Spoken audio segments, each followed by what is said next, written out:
Hey, welcome to Capturing Christianity. My name is Cameron Bertuzzi, and today what we're talking about on the stream is if naturalism is true, then scientific explanation is impossible. This is a new paper that was published by one of my favorite guests, Dr. Tomas Bogardus.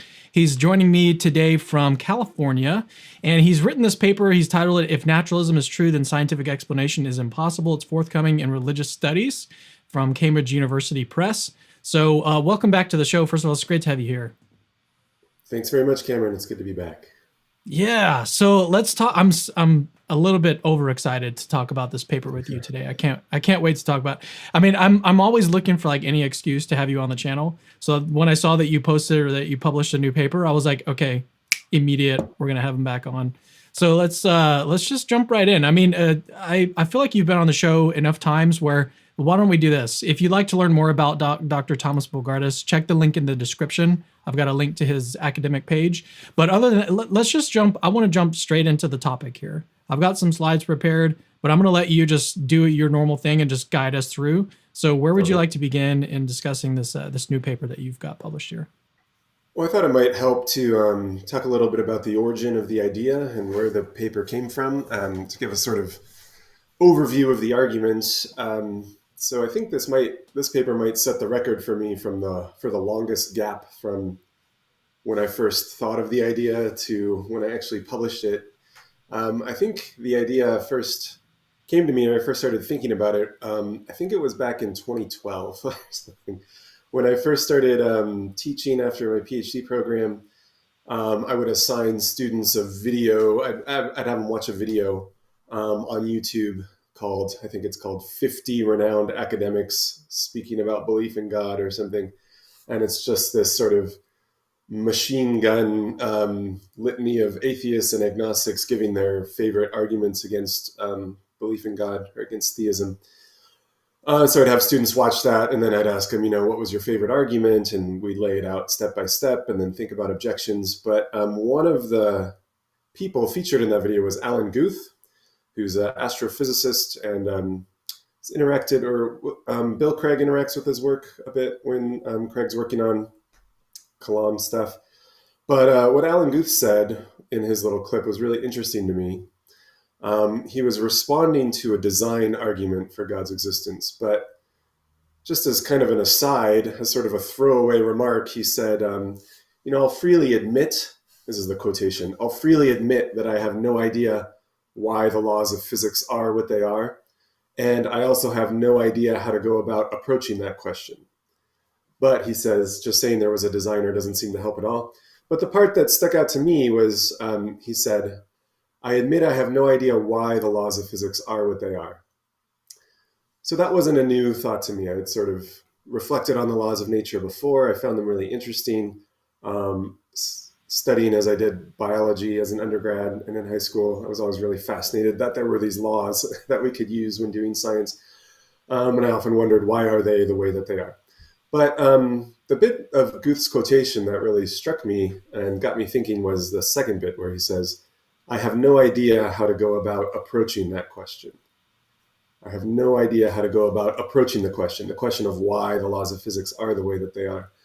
And that struck me because I realized if you're a naturalist, if you're an atheist, as Alan Guth is, then there is a real puzzle here because the laws of nature are something that you use to explain everything else. To think about it in a sort of simple way, you use, as a scientist, if you want to explain some natural phenomenon, you use initial conditions and you use laws of nature. And these laws of nature are kind of like bridge principles that tell you, well, if you start with these conditions, then the laws tell you here's what's going to happen later. And so that's how you explain natural phenomena as an atheist, as a naturalist. Initial conditions, laws of nature, initial conditions, laws of nature. So if you ask a naturalist, why are the laws of nature the way that they are? Can you explain these to me? Then the naturalist is sort of at a loss because these were the things that we were using to explain everything else, And so if you ask, well, can you explain this? Then I think that's why Alan Guth says, I have no idea how to go about approaching that question because what tools will you use to explain the laws of nature if the laws of nature were the tools that you were using to explain everything else? Does that make sense? So that was one bit of the puzzle that got me thinking. And then around the same time, my daughter was much younger then. This was like 10 years ago. Um, we were eating lunch together, and she sneezed. I think she was about 3 or 4 years old, and she sneezed. And I just, not really thinking, I just said, "God bless you." And I guess that was the first time anyone had said it to her, or that was the first time that she noticed it. And so she asked me, why did you say "God bless you"? Why did you say that? And that's a reasonable question. And so again, I was like eating lunch, and so I wasn't really reflecting on what I was saying. And I just said, we always say "God bless you" to people when they sneeze. You always say "God bless you" when people sneeze. But then she kind of like put her fork down, and like her eyes got wide, and she was like, "Why do people always say that?" And so then, yeah, and so it occurred to me that my explanation didn't really help her at all. In fact, it made things a lot worse for her. She was confronted with a little bit of mystery when I said she sneezed, and I said "God bless you," and she was like, "Oh, that's weird. Why did you do that?" And then my explanation was, "Oh, don't worry. This always happens." And then I think the reasonable response, and it takes a child to do this, is the reasonable response is to think like, well, why does that always happen? I was wondering why it happened on this one occasion, and now you're telling me it's happened many, many times. Why has it happened so many times? Now, of course, like we can give a further explanation of that sneeze law, you might call it. Like if somebody sneezes, say "God bless you."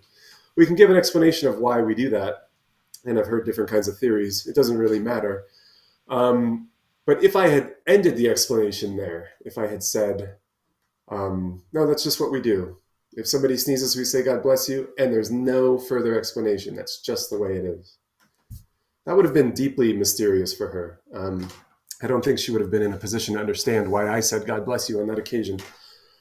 And so it was sort of those two things put together that resulted in this paper. Alan Guth's observation that, like, as a naturalist, it's hard to even know how you would go about explaining laws of nature. And then my realization with my daughter that, like, if you appeal to a law in an explanation or a rule or a principle, if that principle or law is unexplained, then the explanation fails. So if you put those two thoughts together, you get the main argument. So I had asked you if maybe you could display that main argument on the Yeah. slide. Is now a good time to do that? I think now would be a good time to do that. Yeah. Okay, so eventually this is 10 years later. This is how I ended up developing that argument. So there's only three assumptions in here: premise one, premise two, and premise four. And then three follows from one and two. Five follows from what came before. So we'll just look at the assumptions one at a time, and I'll try to defend each one. But maybe we'll just read them right now. So premise one says, any scientific explanation can succeed, but only if it involves a natural regularity, sort of law of nature. I'm using the word natural regularity, that phrase, to be a little bit looser than law of nature. A natural regularity would include the sort of principles of the special sciences that would admit of exceptions, or even principles of sort of folk science that would admit of exceptions, like it's cold in winter or something like that. But what premise one says is, in order for a scientific explanation to succeed, it's got to feature a natural regularity or a law of nature. So that was that first part of that first observation from Alan Guth. Like if the scientist is just using, when we do science, if we're just using initial conditions and laws of nature to explain everything, then part of scientific explanation is the laws. The laws are a part of scientific explanation. Okay, so that's premise one. And then premise two is a necessary condition on just explanations generally. And it says any explanation, scientific or otherwise, any explanation can succeed, but only if it doesn't involve anything that calls out for explanation, but lacks an explanation. So I'll spend some time explaining and defending that because I think that's the most controversial premise. So we'll think about that one a bit, and I'll share with you some counterexamples that people have proposed as I've shared these ideas. Yeah, that's the one that I take issue with too. Yeah. Okay, but if 1 and 2 are true, then it would follow that, okay, here are two necessary conditions for a scientific explanation to succeed. It's got to involve a natural regularity, and this regularity better not call out for explanation but lack one. Okay, and then premise 4 says, hey, if naturalism's true, then every natural regularity, every law of nature, is the sort of thing that calls out for explanation. I'll explain what I mean by that. But literally lacks an explanation. There is no explanation for laws of nature on naturalism. Okay, and then from 3 and 4, we get, well, if naturalism is true, then no scientific explanation can succeed. And of course, I invite you to run a modus tollens on 5 and conclude that naturalism must be false given the success of science. Its incredible track record of successful explanation and prediction. If naturalism entails that that's impossible, so much the worse for naturalism. Okay, so that's the argument. Let me start by thinking about premise 1, and then I'll talk about premise 2. Okay, let me mention this as we get into the first premise, is that I've got his paper linked in the description of this video. So if you're interested in reading like the full paper, it's free. You can go read it right now. You can even read it like as we're going along through each different premise. But what we're going to do here is just kind of summarize some of the ideas. We're not going to, he's not just going to like read his paper out right now. Yeah. We're just going to look at some of the things that happen in there, because there's a lot more in there than we'll be able to get to today. So, but I did just want to highlight the fact that if you're interested, you can go read the paper right now. So, yeah, so let's get into premise 1. Yeah. All right. So I thought first we should probably just briefly mention what naturalism is. I like Alvin Plantinga's definition of naturalism.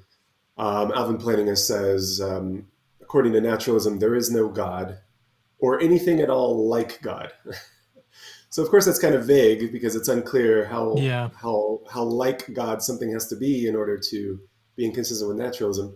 But I think naturalism itself is vague, and it's often unclear whether a view is naturalistic enough to be a version of naturalism. So I think that Alvin Plantinga's definition is big, but naturalism is vague. Josh Rasmussen has like his own view that he thinks that God is compatible with naturalism, depending on what we mean by naturalism. Okay, I guess I'd want to hear what we would mean by naturalism.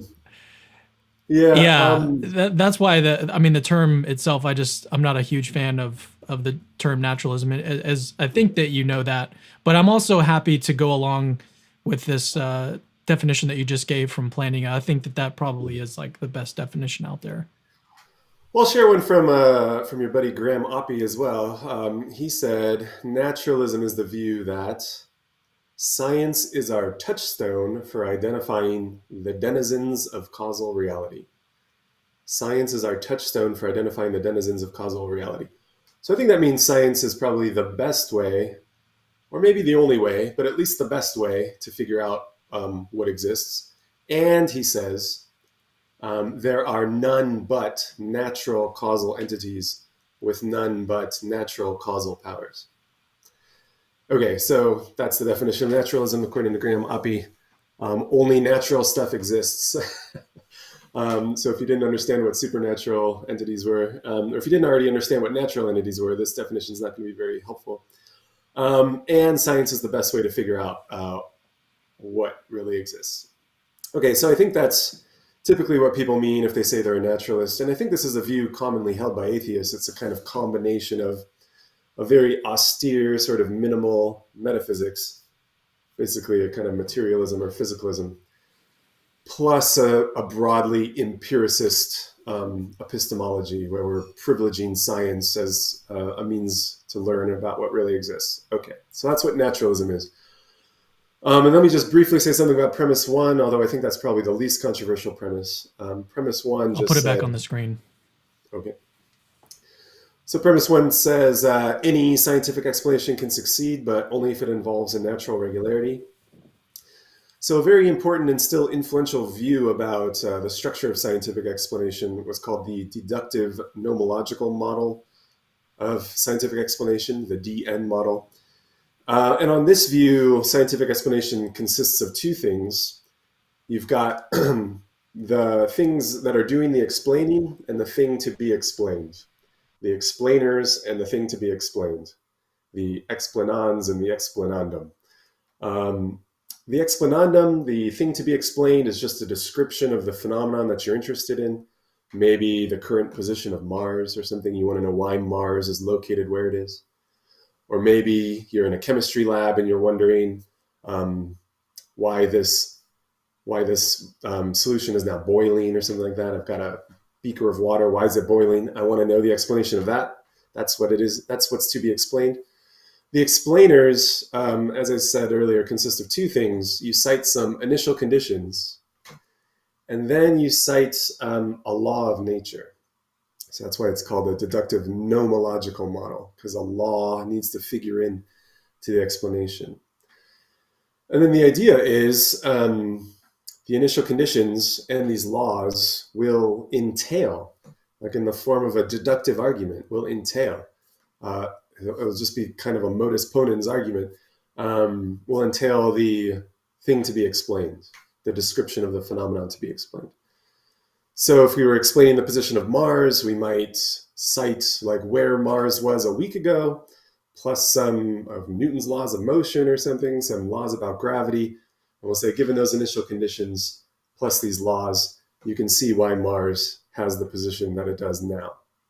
And that's sort of what Newton did that made him so famous. That's one of the things that made him so famous, that sort of explanation of the movement of the heavenly bodies.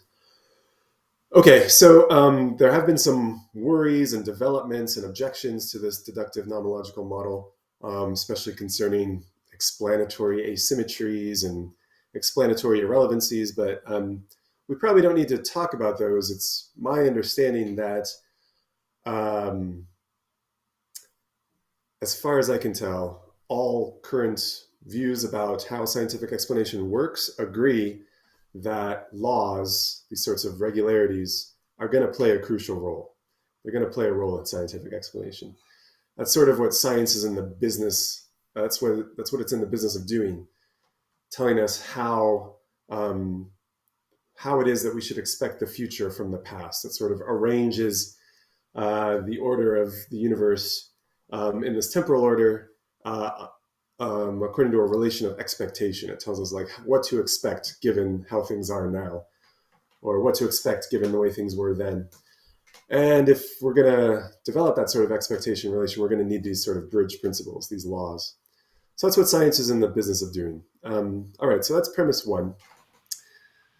But let me talk a little more about premise two, because I think that's the most controversial premise, as I said. So premise two is the one that says any explanation can succeed, but only if it doesn't involve anything that calls out for explanation but lacks an explanation. So before I give examples, let me just clarify some of the terms in there. By calls out for explanation, if something calls out for explanation, what I mean is it's the sort of thing that could be explained. In principle, it's the sort of thing that could be explained. And other things being equal, if you've got two theories and they're equal in other respects, but one of the theories does explain this fact, then that's better. That would be better for the theory to do it. So if something calls out for explanation, that means it can be explained and it would be good for it to be explained. It's the sort of thing that we want to explain. So that's what it is for something to call out for explanation. And I don't know if that's equivalent to, but I think a rough guide is just contingency. I would think that anything that's contingent probably calls out for explanation. Anything that could have been some other way is the sort of thing that we would rightly wonder, why is it this way rather than some other way? Okay, and when I say that a successful explanation can't feature something that calls out for explanation but lacks one, I mean literally lacks an explanation. I don't mean that we just don't know what the explanation is, but maybe there is one. I mean, there literally is no explanation. So that's what it is to lack an explanation. There literally has to be no explanation in order for this premise to be violated. So let me give you some examples. Imagine that we live in an earlier time where we think that the Earth is flat. I guess some people still do think that. So Just imagine you're one of those people who thinks the Earth is flat. And a question naturally arises, why is the Earth so stable? Why isn't it rising or falling or tipping back and forth or sort of spinning around? Why is the Earth so stable? And this is something that flat earthers wonder about, I understand. Now imagine we were given this explanation. We were offered this explanation of why the Earth is so stable. The Earth is stable because it's being held up by elephants, really big elephants who are very strong, and they don't move quickly or something like that. So is this an explanation? I mean, of course it's false. I guess I need to mention that because some people have objected that the Earth is not flat and there are no elephants. Yeah, I know that. But I'm just wondering, like, hypothetically, if this were true, would we say that the stability of the Earth were explained? Would we say that that had been explained? So I think there is, some people experience a temptation to say like, oh yeah, now I understand why the Earth is so stable. It's held up by these elephants. But I think that if you reflect on it a little more, I hope you'll agree with me that the correct answer is actually, it depends. Whether or not we have an explanation of the stability of the Earth depends on whether or not we have an explanation of these turtles, right? Because now we're wondering, or sorry, they're not turtles, they're elephants. It depends on whether or not we have an explanation of these elephants. Because now we're wondering, where did these elephants come from and why are they so stable? What's holding them up? You know, why aren't they moving around? Why aren't they rising or falling and so on? So we've sort of written a check or written a promissory note. We've like promised to explain the stability of the Earth. If only we could explain these elephants. But if we don't have an explanation for the elephants, then I think the stability of the Earth is still mysterious. Because suppose the story ended with the elephants. We were told, okay, the Earth is held on the back of these elephants, and that's the end of the story. The elephants aren't being held up by anything. There's no explanation of where they came from or why they're so stable. Then I think the right thing to think is we don't really understand why the Earth is so stable now. In fact, things have kind of gotten worse because now we were wondering why is the Earth so stable? We were told about these elephants. And now we've got two things to wonder about. You know, why is this whole system so stable? The flat Earth plus the elephants. Okay, and I don't think it helps to like add another layer and say the elephants are on the back of a turtle because there too we'll wonder, well, why is the turtle so stable? And again, the point right now is just if we ended there with something that literally has no explanation, maybe it's the turtles or maybe it's the elephants, then the lack of explanation sort of works its way up back to the original phenomenon that we wanted to explain. I think that we're in no better position than we were before to understand why the Earth is so stable. Okay, another example is the one I mentioned earlier with that sneeze law, and this one's a little more relevant to our purposes because what I want to wonder about is these natural regularities on naturalism or these laws of nature. So it's actually more relevant to think about cases like that where we have a law that doesn't have any further explanation. So think about that sneeze case again. My daughter sneezes. I say, God bless you. She says, why did you say that? I've got these initial conditions, right? You sneezed. And then I've got this regularity that says, if somebody sneezes, then say, God bless you. But what I want you to reflect on now is suppose that there really were no further explanation for why we say, God bless you when people sneeze. It just happens. And again, it's not that we just don't know what the explanation is. I need you to imagine that there literally is no explanation. It just happens. People just say, God bless you, whenever somebody sneezes. I think then it's pretty clear that it would be totally mysterious why I said, God bless you on that occasion. Because we don't know why this law is operating. Why is it that everybody says, God bless you when somebody sneezes? Or here's another example. This one's totally fictional. This never actually happened to me. But suppose you buy a new house, you move into a new neighborhood, and the first Wednesday that you're living there, one single orange shows up on your doorstep. It's just one orange. And so naturally you're wondering, why is this orange here? And so you ask your neighbors, why was there an orange on my doorstep?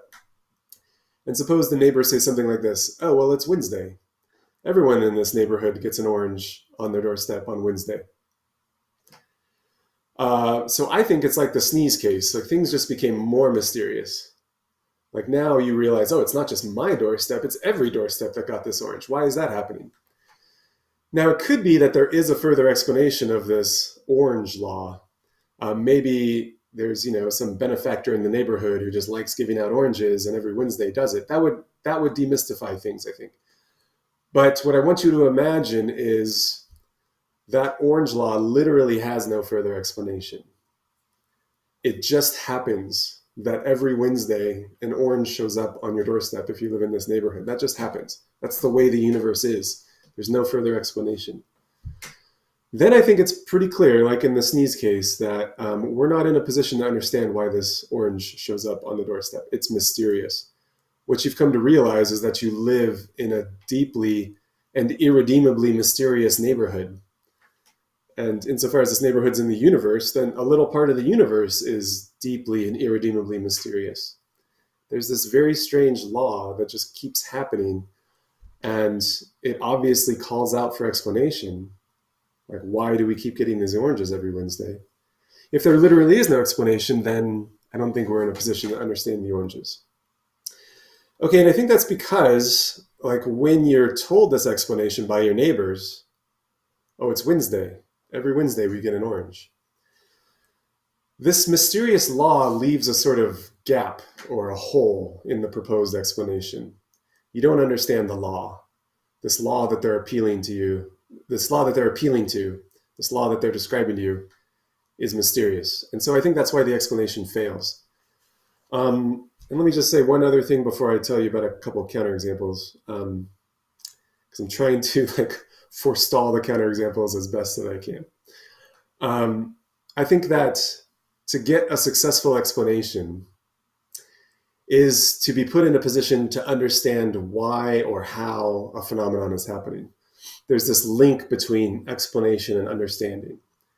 If an explanation is successful, you're in a position to understand the phenomenon. Okay, so if you get a successful explanation, you're in a position to understand why or how the phenomenon is happening. And to understand why or how the phenomenon is happening is to understand a good answer, an acceptable answer to the relevant why or how question. So if someone were to ask you, why is this phenomenon happening? If you really understand the explanation, if it's a good explanation, you'll know a good answer to that question. But in these cases that we're considering where there's this sort of gap or hole in the answer, then part of the answer is like literally unintelligible. It's unable to be understood. It's totally mysterious. So then I don't think you really understand the answer to the why is this phenomenon happening. And in that case, you can't really understand why or how the phenomenon is happening. But if that's true, then this isn't really a successful explanation. So again, just think of the neighbors who give you this explanation of the orange. They say, well, it's Wednesday. Okay, we understand that much. And then they appeal to this law. But the law is totally mysterious. We don't understand it. And so we don't really understand the answer that they're giving us. And so I think this isn't really a successful explanation. Okay, let me just pause there and see if you have any comments or questions before I look at some proposed counterexamples. Yeah. Well, I mean, I can offer my own counterexample, and then we can. It's Okay. probably going to be covered. My assumption is it's going to be covered in the counterexamples that you're already planning on discussing, but I can just give mine. So I'll put it back up on the screen. So premise 2: any explanation can succeed only if it doesn't involve anything that calls out for explanation but lacks one. So I don't know that this would actually be a counterexample, but what I think about when I see this premise is, say like you're investigating a murder case and there's someone postulates this person murdered this other person, then you could say that this person is a contingent being, and so you've got to have some explanation for that contingent being. But is that like reason to doubt the explanation that was given, like this guy being the murderer, because that contingent being, like maybe you just don't know the answer, or see, I don't know if this would actually constitute a counterexample to your premise here. But do you see where I'm going with this? It seems like Yes.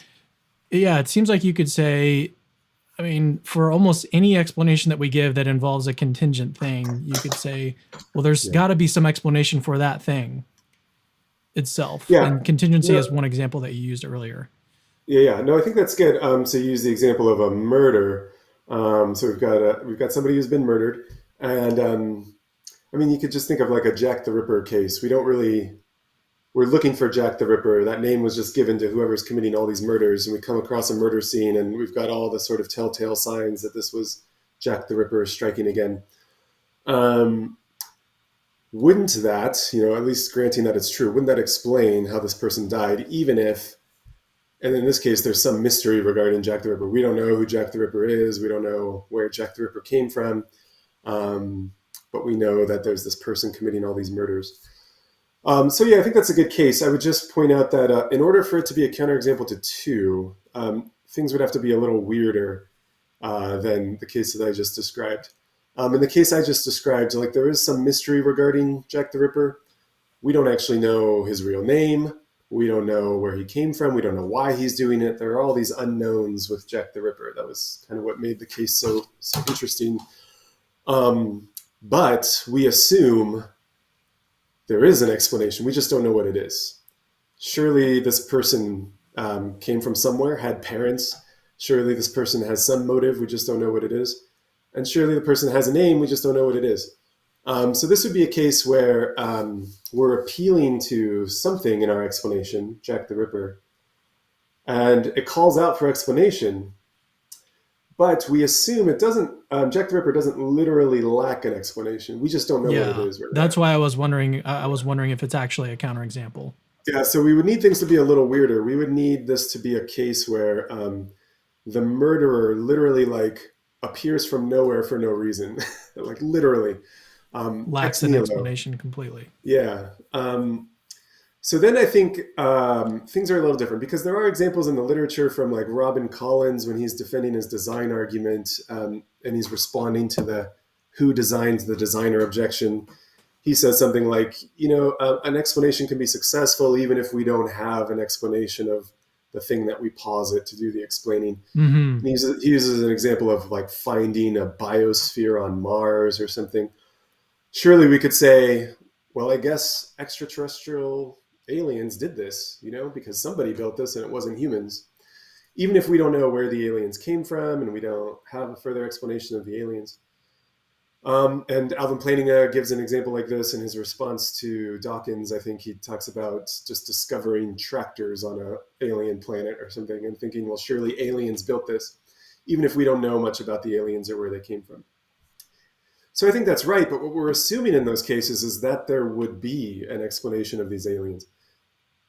And we kind of know how that explanation would go. It would be like an explanation of where humans came from. We've just got these non-human intelligent beings on another planet.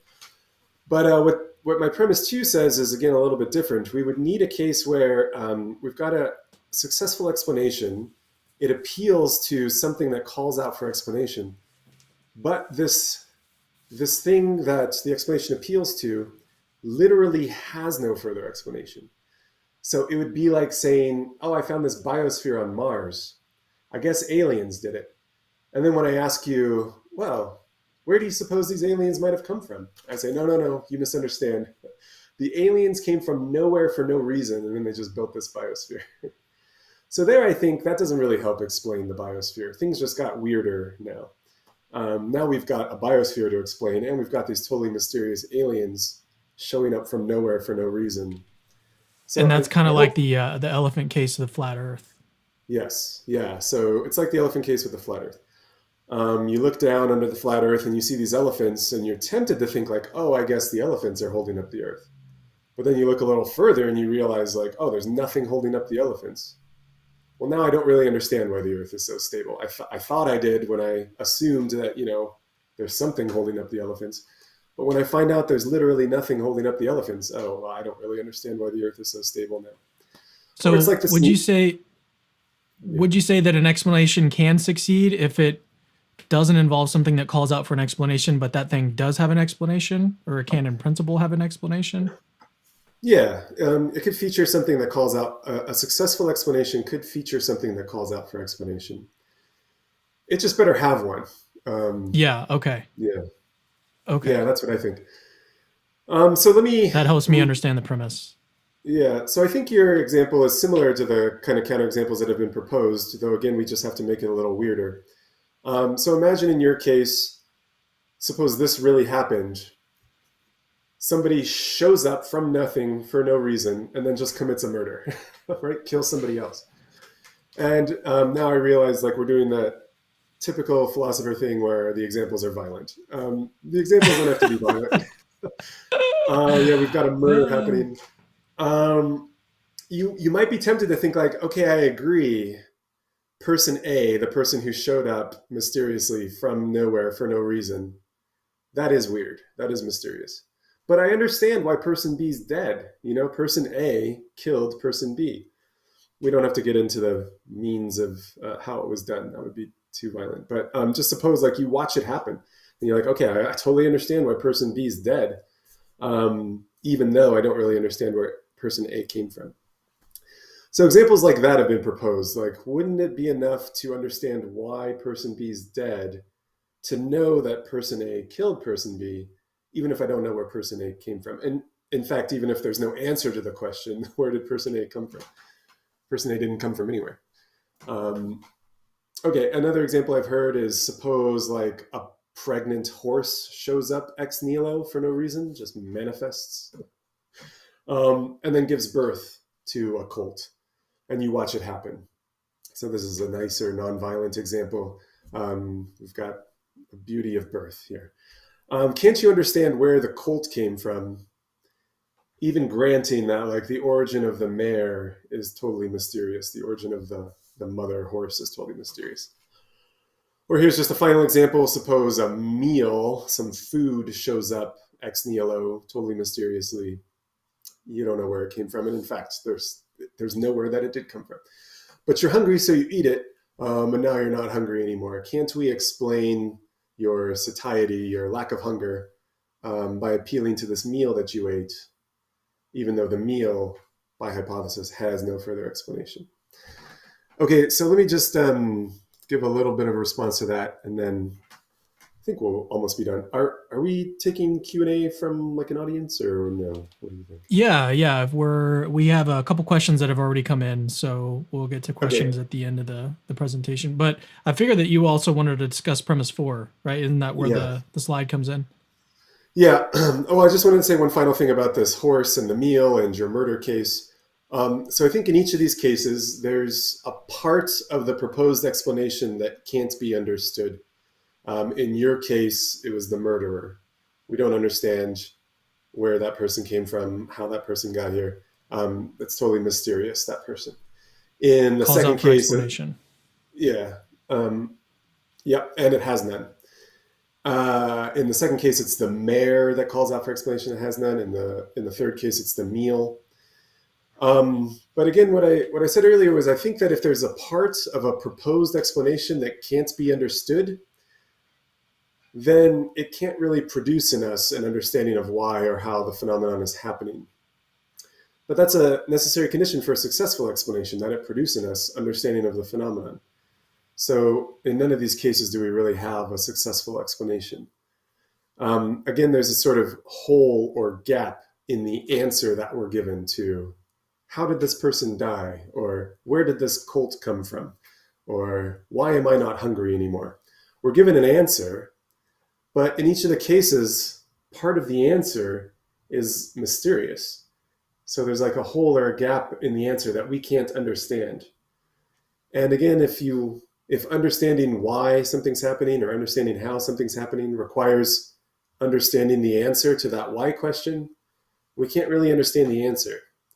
So we can't really understand why or how the phenomenon's happening.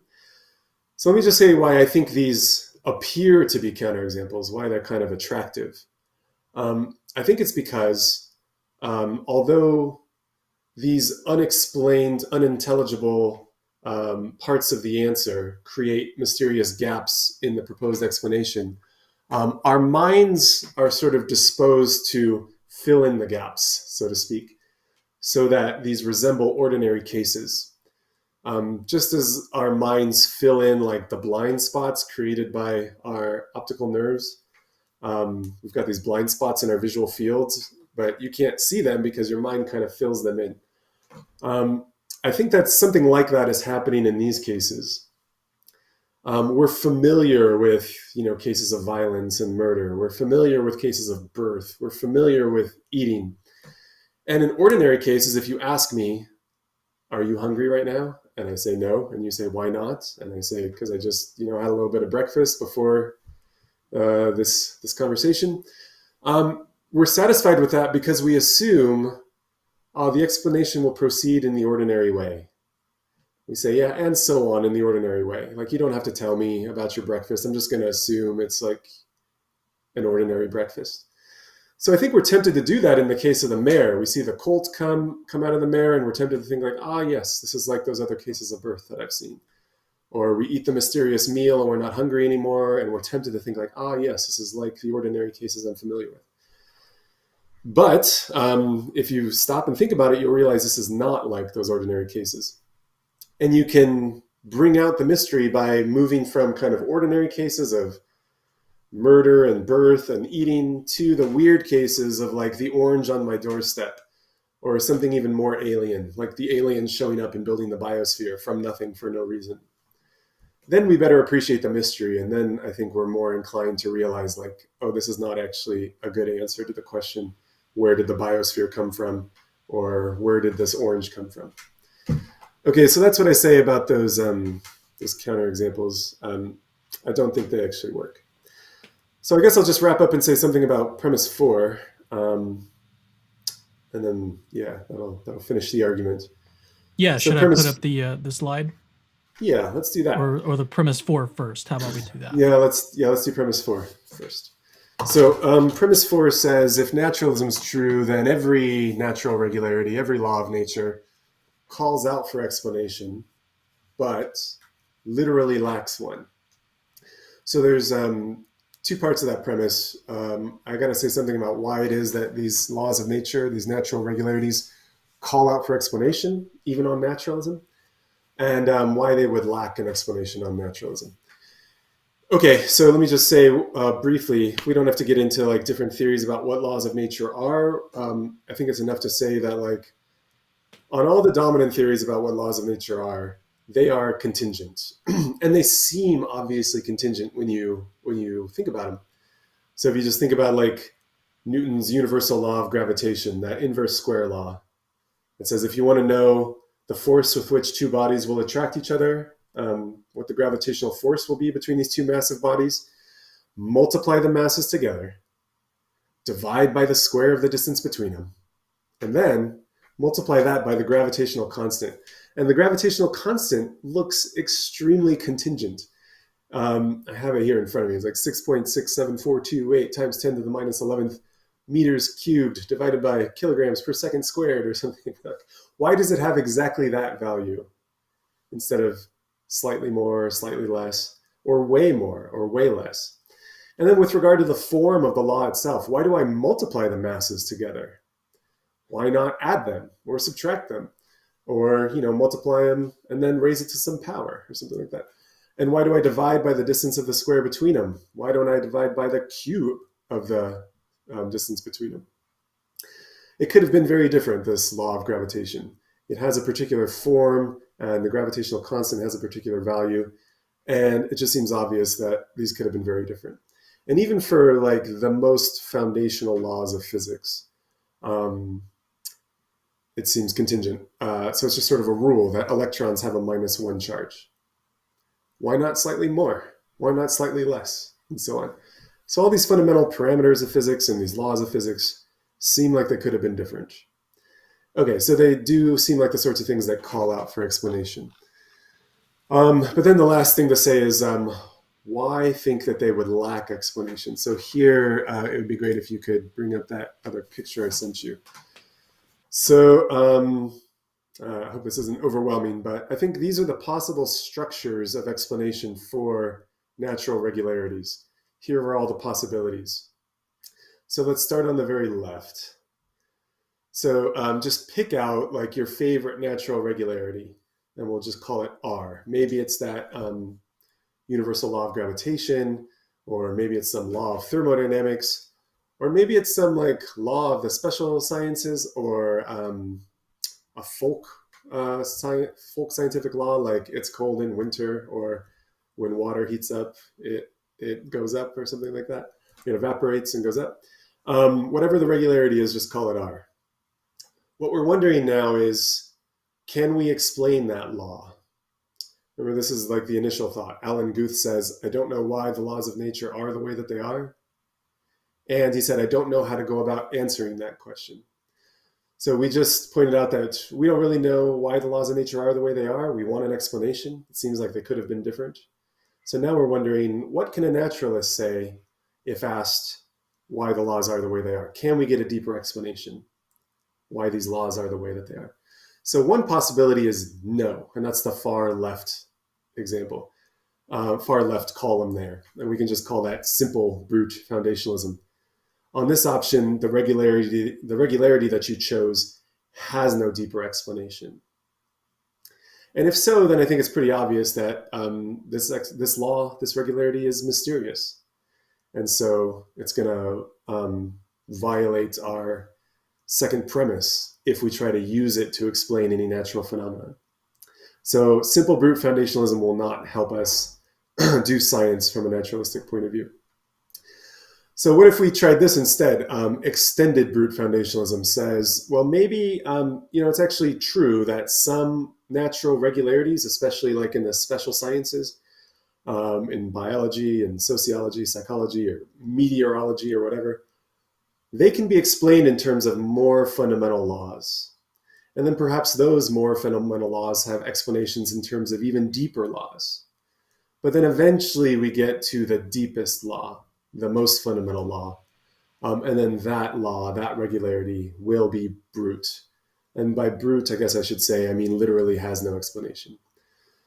So I think this is how naturalists tend to think of the laws. They think that, the laws of biology have explanations in terms of the laws of chemistry. The laws of chemistry have explanations in terms of laws of physics.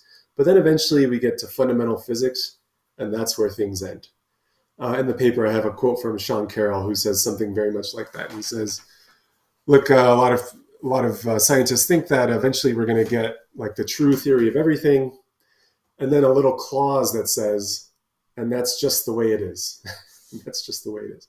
So if you ask about those most fundamental laws, according to Sean Carroll, the answer seems to be, that's just the way it is. So that's extended brute foundationalism.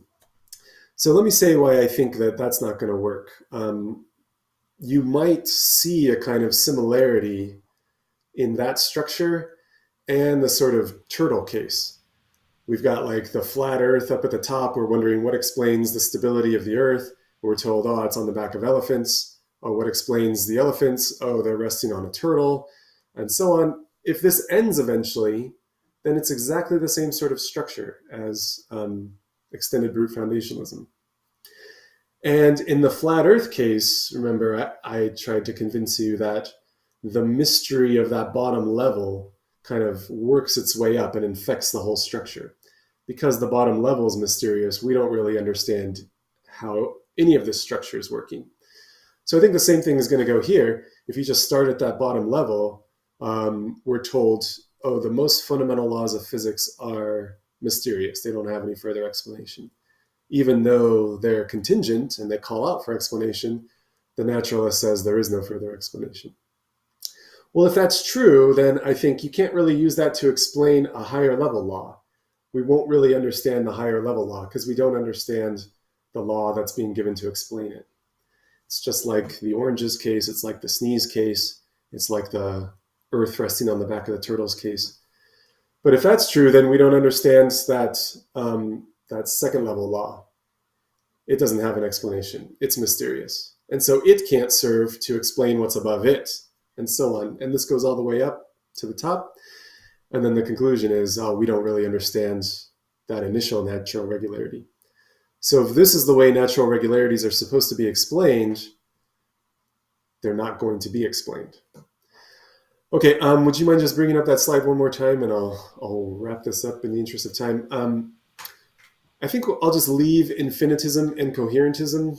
And if somebody wants to bring that up in the Q&A, we can talk about it. Or if you want to read about it in the paper, you can.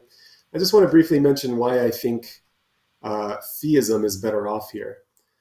So if you look at that middle column, it's what I call teleological foundationalism. So that's the view that I myself hold. That's the view that I'm recommending to you, the reader, or the listener. And the way that works is this. You pick a natural regularity. Maybe it's a law or regularity of biology or something. You say, okay, I grant that this could be explained in terms of a more fundamental law, maybe some laws of chemistry. And yeah, that could be explained in terms of the most fundamental laws, the laws of physics. But then on this view, on teleological foundationalism, that final natural regularity, those truly fundamental laws of nature, they don't have any further scientific explanation, but they do have a further explanation. If you follow Aristotle, these laws will be explained in terms of the final good, that ultimate good at which all things aim, Aristotle's nous, which he sometimes calls God. Everything in the universe is operating as it does on Aristotle's view for love of that prime mover, for love of that nous. Everything on Aristotle's view in the universe is trying to become as much like the prime mover as possible. And so everything's moving to become as good and as perfect as possible on Aristotle's view, which I think is a really charming view. And I like it a lot. But if you prefer, you could also understand teleological foundationalism in a way that I think is more familiar to a lot of theists these days, in a sort of Platonic tradition. According to Plato, there was this like demiurge, this craftsman, this creator and father of everything that exists. And the view that Plato seems to hold in his dialogues is that if you want to know why the universe is the way that it is, the answer is that this demiurge, this craftsman, which you might call God, wanted everything to be good like him, and so created a universe that would be good. And so if you want to know why these fundamental laws of physics are the way that they are, you get the Aristotelian answer in terms of the good at which all things aim, or you get this Platonic answer in terms of the good at which the craftsman or demiurge aims, the good at which God aims. And the reason that I think this option works is ultimately explanations are going to end with something that doesn't call out for further explanation. In the examples I was just giving you, we're going to bottom out our explanations with these necessary moral truths. So we want to know why the laws of nature are the way that they are.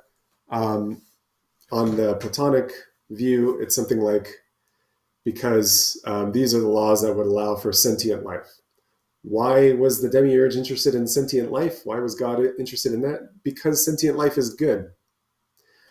And now when you ask, well, why is sentient life good? What's the explanation of that? I think we've reached an appropriate stopping point because we've arrived at a proposition that does not call out for further explanation. It is obvious. It doesn't require further explanation. Or if you prefer, you might say it explains itself. But either way, we don't have something that calls out for explanation but lacks one. So that's why I think that if naturalism is true, the options that are available for us for the structure of scientific explanations, they all ultimately fail, and these natural regularities are ultimately going to call out for explanation but lack one. Whereas if you're a theist, scientific explanation can succeed because you'll adopt this kind of teleological foundationalism view, according to which the laws of nature do ultimately have explanation. All right, so that's pretty much the argument. All right, let's go ahead and move now to some Q&A. We've had a few questions that have come in, so instead of giving like another summary of the argument or whatever, we'll just go directly into some questions. Okay, so let's start with the Faithist Atheist. And let me go ahead and format this for the screen here. He says, does God did it overcome premise 2? I don't mean to be dismissive. Feel free to assume the most thorough background and details within God did it. Yeah, so I think that is related to what I was just talking about. We're wondering well, how is the theist in any better position here? The theist ultimately is going to continue the explanation of natural regularities. So then the naturalist is probably going to stop with the fundamental laws of physics and say, that's just the way things are. No further explanation. The theist is going to say, oh, I can tell you why these fundamental laws are the way that they are, because they allow for sentient life or something like that. They allow for conscious beings. And if you wonder why was God interested in that, it's because they're good. And now if you wonder, well, why are they good? Again, I think like that's obvious. That doesn't require further explanation. And so, yeah, I guess this is, I think, an appropriate place to stop the explanation. And I guess I'll just point out to the faithist atheist that we often are very satisfied with these kinds of personal explanations.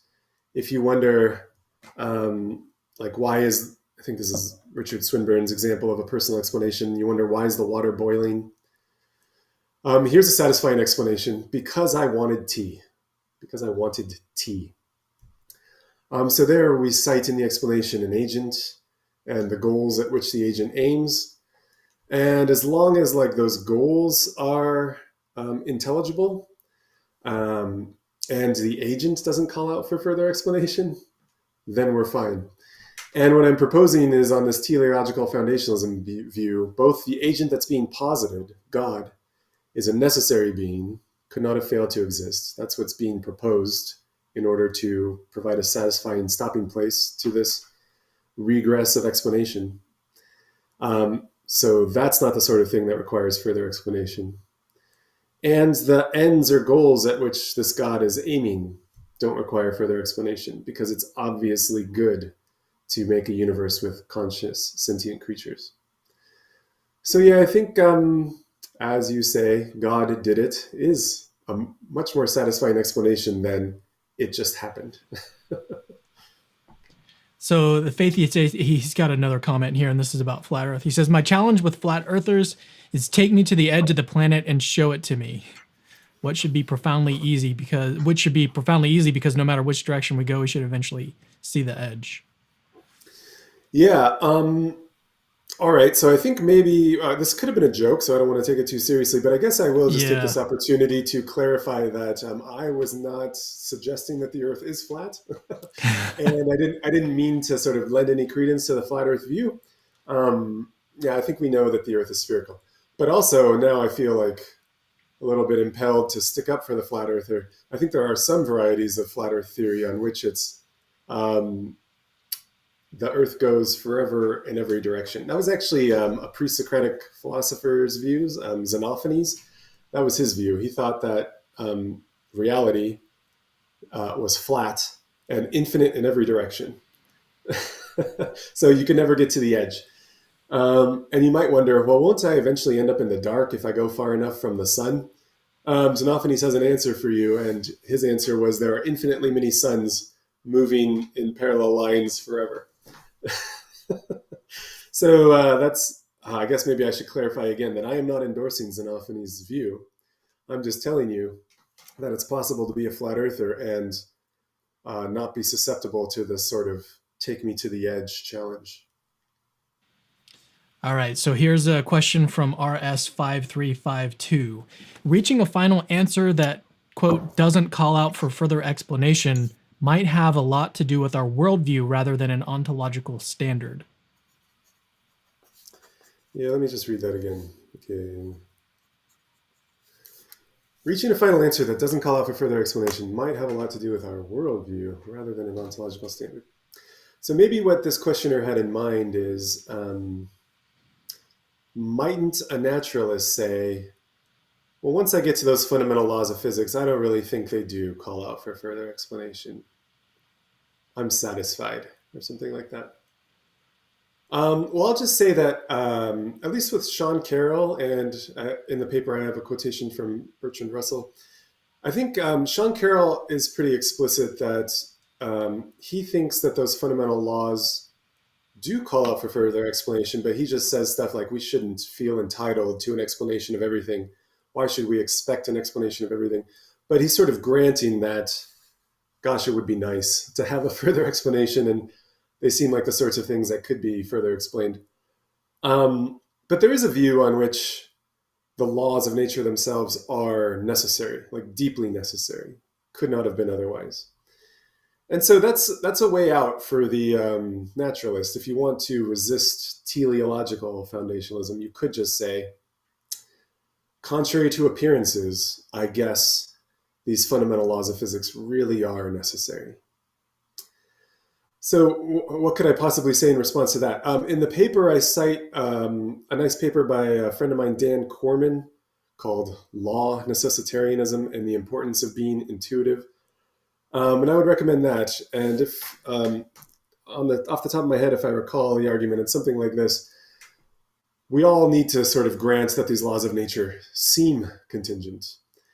And so you might worry that if we're discounting our modal intuitions here, if we're saying like, gosh, things seem a certain way to me, but they're not actually that way, then you might worry that this is going to generate too much modal skepticism, too much skepticism about how things seem to us.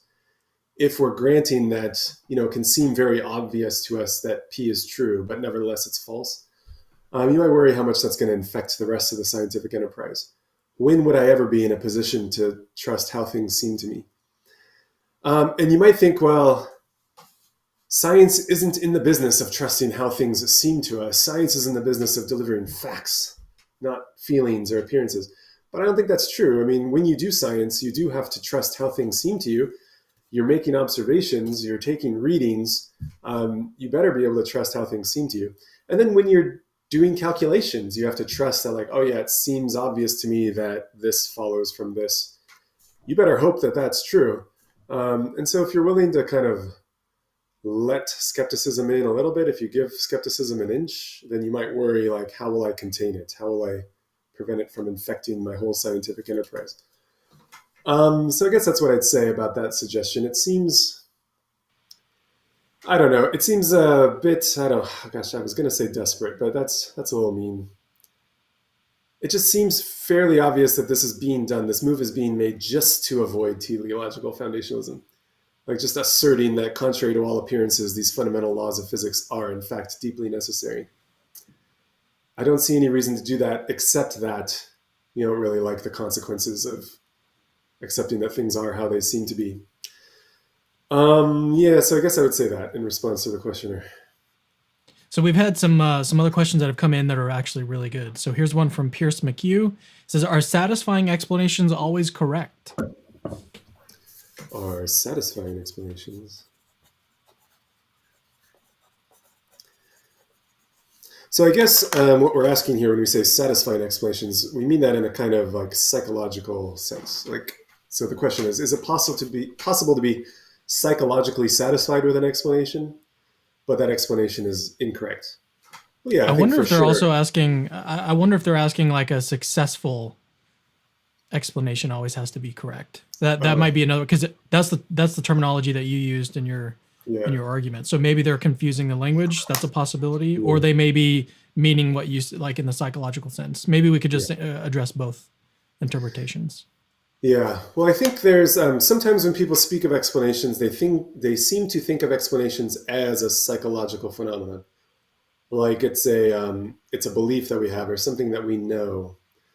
But I'm using the word explanation to refer to the things that we come to know. So I think that, like, before humans came along, there was an explanation of why, for example, the moon was rotating around the Earth. There was an explanation of why that was happening. And if you're a naturalist, you'll think nobody was around to know it. But nevertheless, it was there.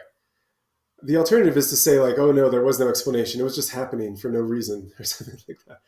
But I don't think that's the right view. I think the right view is, no, there was a reason why it was happening. There was an explanation why the moon was orbiting the Earth. It's just that nobody was around to know it. Nobody was around to discover it. And it took us a long time to discover why that was happening. But the explanation is the thing that was discovered. The discovery is like an epistemic or a psychological phenomenon, but the thing that was discovered, that's the explanation. Okay, so I think explanations are kind of independent of our minds. Okay, but I did, when I was laying out the argument, I did suggest there's a link between successful explanations and understanding. And understanding is definitely an epistemic phenomenon. And so what a lot of people in this literature seem to grant is, if you're presented with a successful explanation and you understand all the terms involved in describing it, then you should be in a position to understand why or how the phenomenon is happening. That's something that a successful explanation should be able to do, produce understanding in you. So maybe that's what prompted this question. But if the question is just, is it possible to be psychologically satisfied with an explanation and yet with a proposed explanation, and yet the explanation's false? Oh yeah, definitely. I think that's happened many times.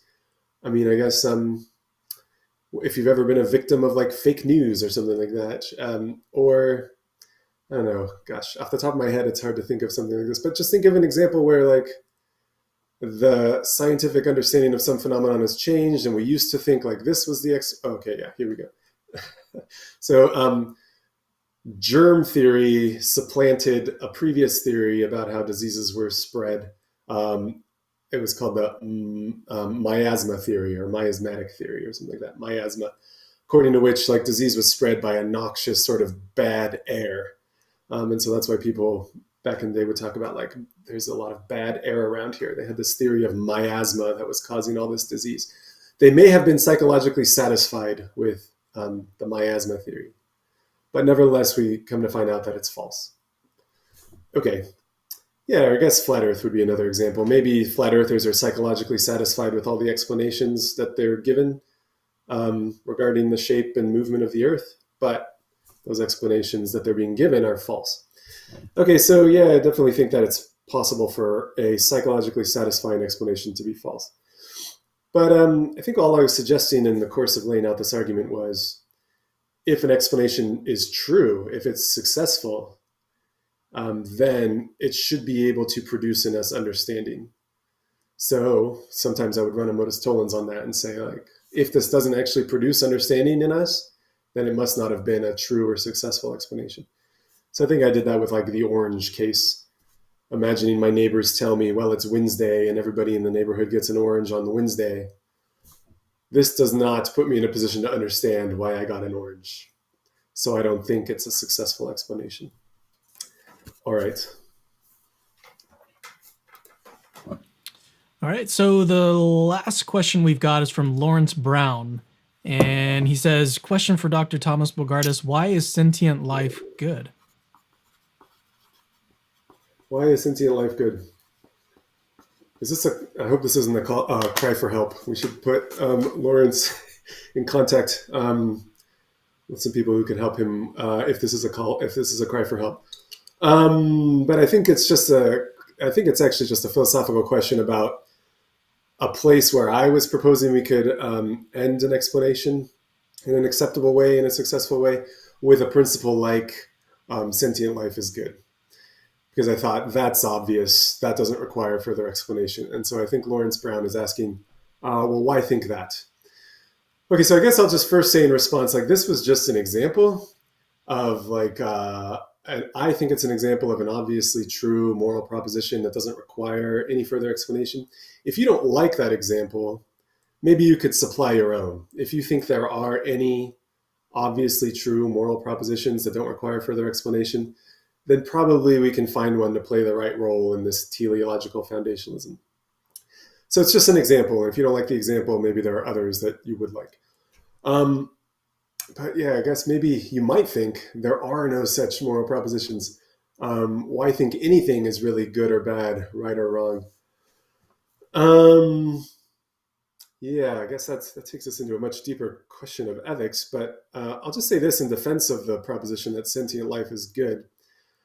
By sentient, I mean like conscious. It's the sort of life where there's something it's like to be that thing.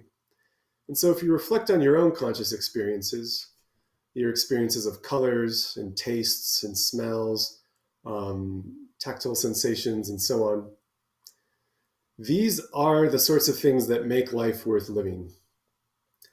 If there were no sensations, if there were no conscious experiences, then I don't think life would be worth living. You would you would be a robot, right? You'd be a totally non-sentient robot. There would be nothing it's like to be you. So I don't know. It's kind of one of the things that I most enjoyed about my first philosophy of mind class was just having my attention directed to these phenomenal qualities of my experience. Like the sound of a bird or the look of a tree and so on. I'm realizing like these things are deeply beautiful and we often take them for granted, but they are the very things that make existence worth having. Yeah, and so I guess maybe if you just reflect on that, or gosh, do this.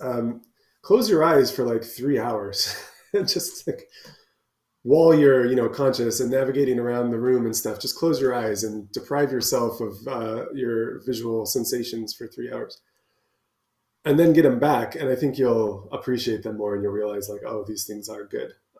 These things are worth having.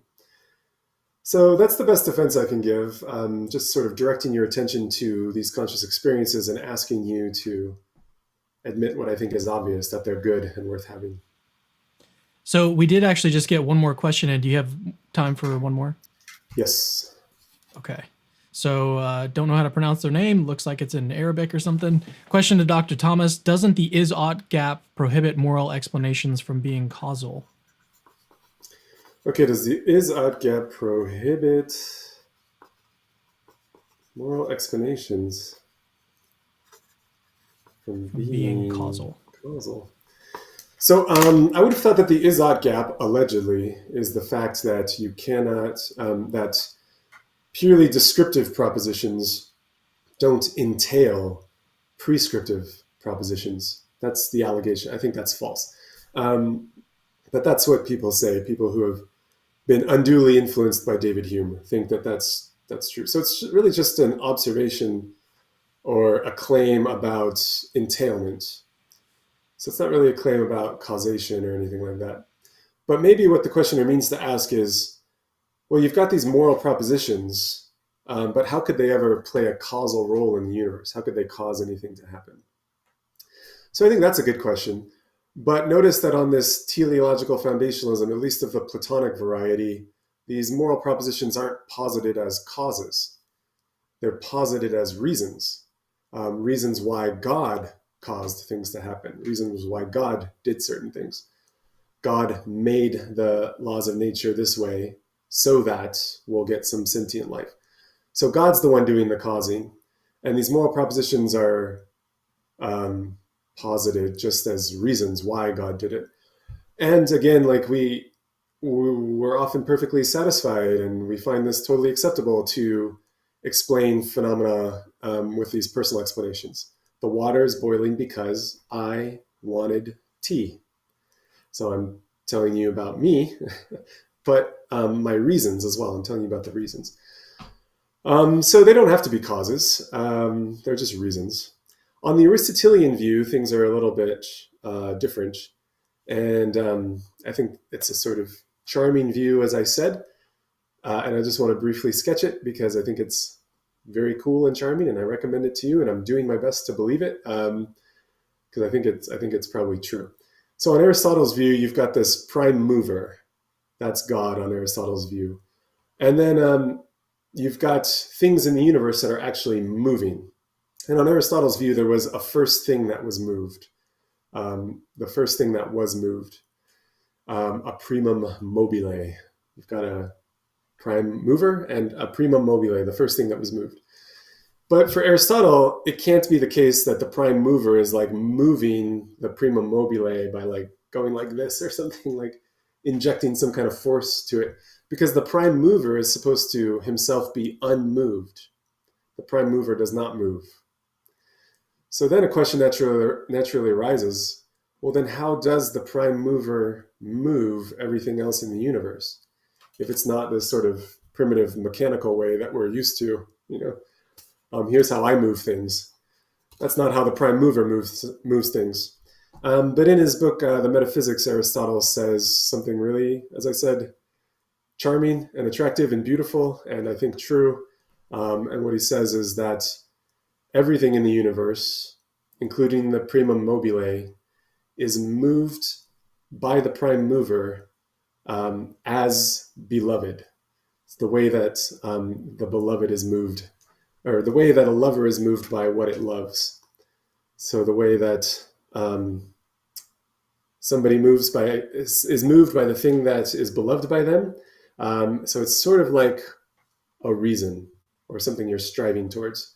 You buy flowers because you love your wife or your husband or whatever. You're doing it for love of that thing. So the primum mobile is moving for love of the prime mover. The way that I might go buy flowers on my anniversary for my wife, motivated by love. So as I say, I think that's really charming and beautiful. And then again, last thing on Aristotle's view, this is the case with everything in the universe. On Aristotle's view, all the heavenly bodies are moving in perfect circles, according to Aristotle, because that's the most perfect shape. That's the best they can do to imitate the prime mover. They love the prime mover so much, they're trying to be as much like the prime mover as they can. And I think on Aristotle's view, that's why water moves in a cycle, because that's the most perfect shape for water to move. It's trying its best to be like the prime mover.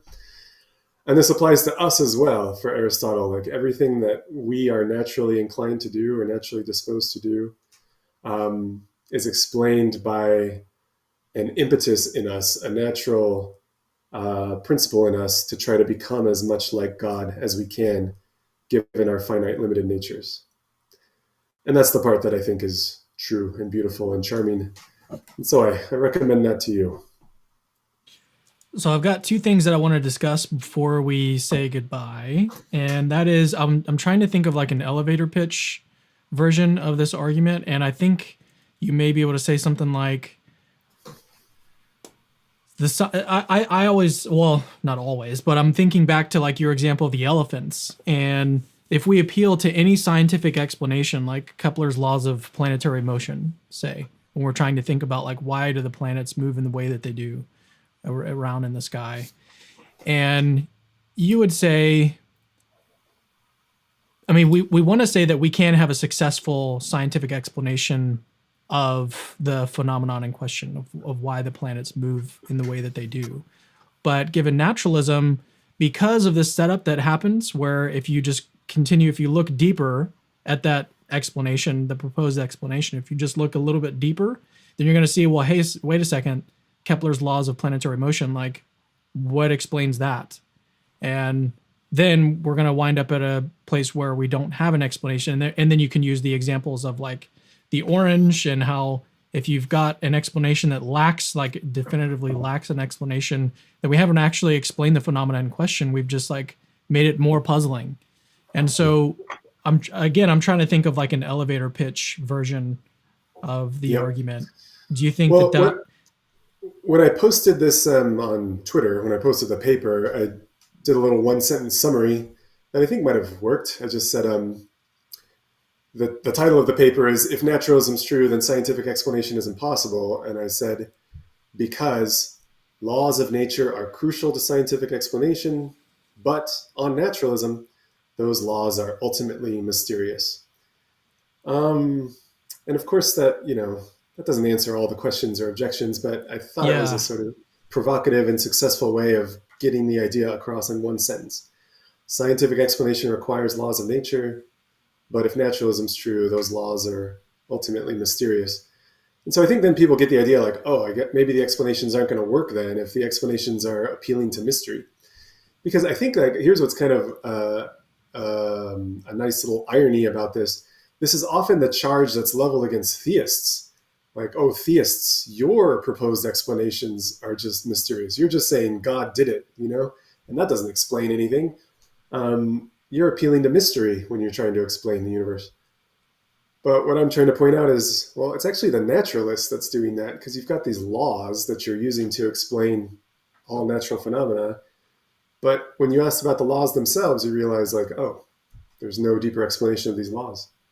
So my whole edifice is built on no foundation at all. It's like the earth on the back of an elephant on the back of turtles, and that's it. So then what about the person who just says, okay, well now I'm a scientific anti-realist. Like I don't need science. I can still be a naturalist and just say that like, this is kind of like a heuristic that we use. Science doesn't actually get at real, or it doesn't actually get at reality. It's just like a useful tool. Yeah. Well, I guess there's two things that might be meant there. One is you might think there is a reality out there, but our scientific theories shouldn't be taken to be describing that reality accurately, or don't even purport to describe that reality accurately. Reality itself is kind of unknowable to us, and our theories are just approximations. Hmm. But you shouldn't take them at face value or take them as literally true. If that's the view, then fine. I think I'm just talking about the reality bit. Even if it's indescribable by us or unknowable to us, like there is some fact of the matter out there, even if we can't know it and we can't describe it. And if you have that sort of view, then I think the arguments in this paper are still going to apply to you. The alternative interpretation of that sort of thought is no, literally, like science just never explains anything. Like I don't know what science is up to, but it's definitely not in the business of explanation. And I guess I have had at least one person, I think maybe two people, have kind of given me that response in the face of this argument. Like, well, what if I just said science doesn't explain anything? So that would be to actually deny premise 6, which wasn't on your slide. Premise 6 Yeah. was when I encourage you to do a modus tollens, science does explain stuff. You could deny that and say, no, I don't think science explains anything.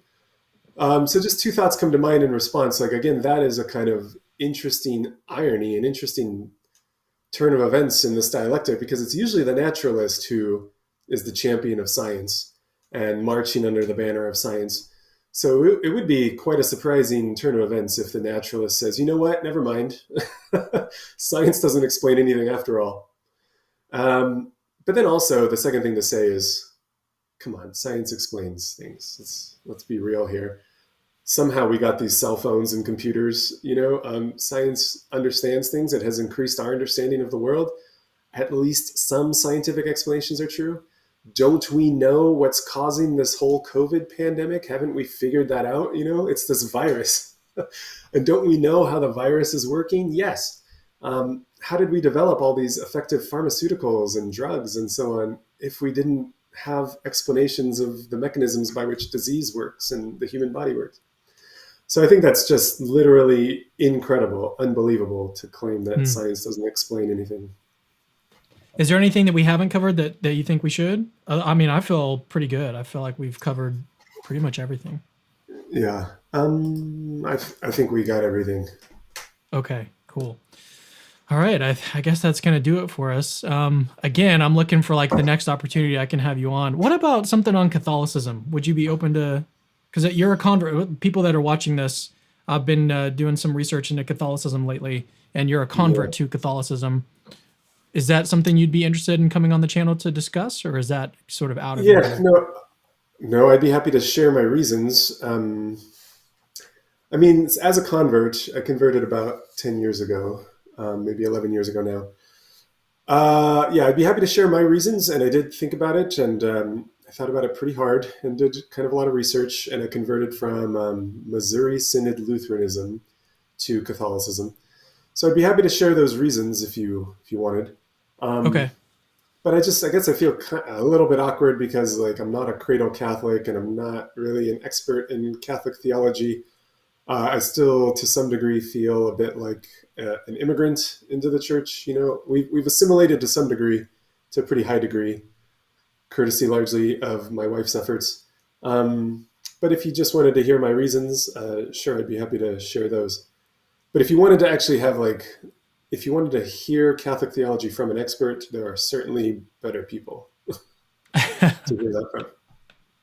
Well, again, I'm just looking for like any opportunity to have you on. So I appreciate that. Sure.